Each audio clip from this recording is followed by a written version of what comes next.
Quand tout s'écroule autour de toi, quand tu as l'impression d'avoir tout essayé et que malgré tes prières, malgré ta foi, malgré ton attachement au Seigneur, tu échoues encore, sache ceci, ton échec n'est pas d'une fin. C'est une salle de classe divine, une école divine, car Dieu ne gaspille jamais une douleur. Chaque difficulté, chaque échec, Dieu les voit toutes et il les prend tous en compte.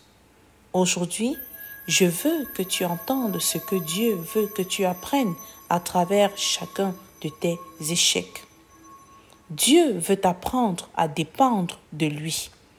L'une des choses, c'est que Dieu veut t'apprendre à dépendre de lui.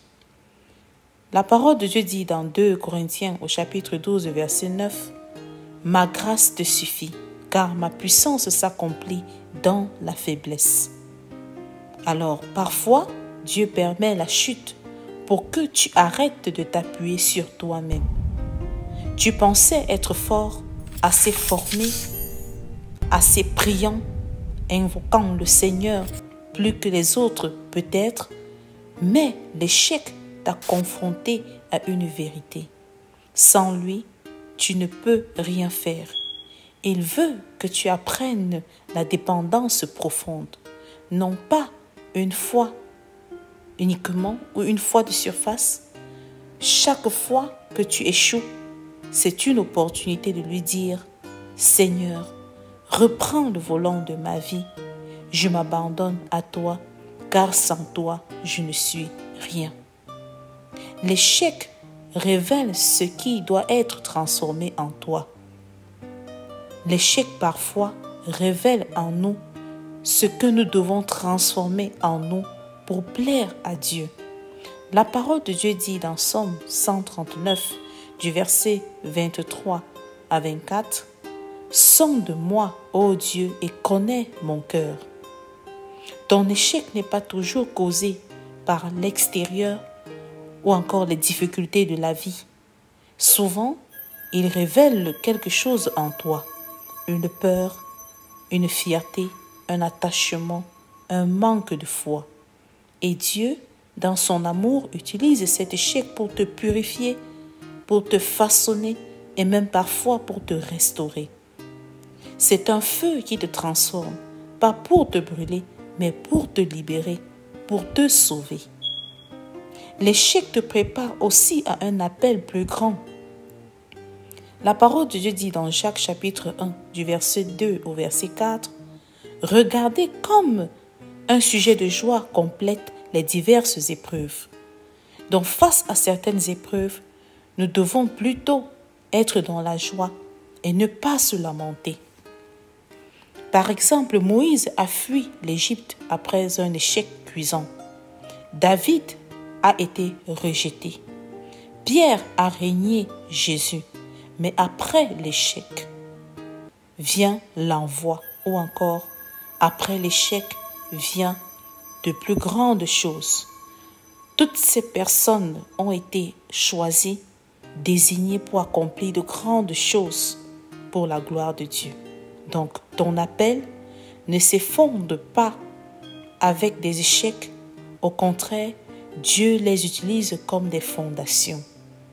Il veut que tu apprennes l'humilité, la patience, la foi, car ce qu'il prépare pour toi est plus grand que tu ne l'imagines. L'échec t'enseigne à persévérer avec espérance. Oui, l'échec aussi t'enseigne à persévérer avec espérance, autant pour moi.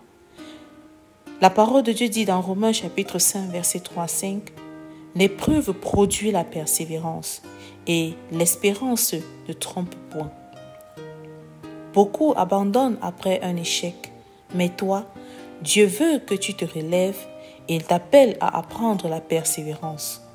Car c'est en marchant dans la vallée que tu deviendras plus fort, plus affermi. C'est en marchant parfois dans des difficultés et même en se retrouvant dans des échecs que tu deviendras plus fort et plus affermi. Tu ne vois peut-être pas encore le fruit, mais chaque graine de ta foi grandit en silence.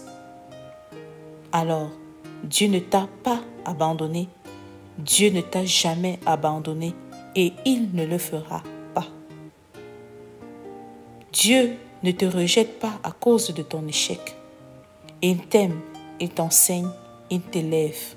Alors aujourd'hui, ne vois plus ton échec comme une malédiction, mais vois-le plutôt comme une situation pouvant te permettre de grandir dans la foi et de rester connecté à Dieu ou encore de chercher Dieu plus puissamment.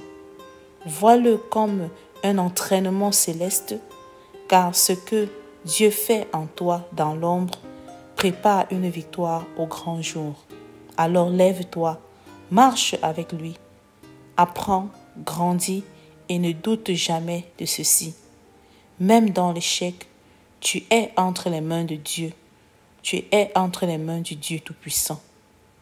Alors, si c'est la première fois que tu t'arrêtes sur cette chaîne, n'hésite pas à t'abonner si cela t'a plu, si ce message t'a touché, et à activer la cloche de notification afin de ne point manquer les prochaines vidéos. Fais de chaque journée une opportunité de vivre mieux. À bientôt et demeure béni.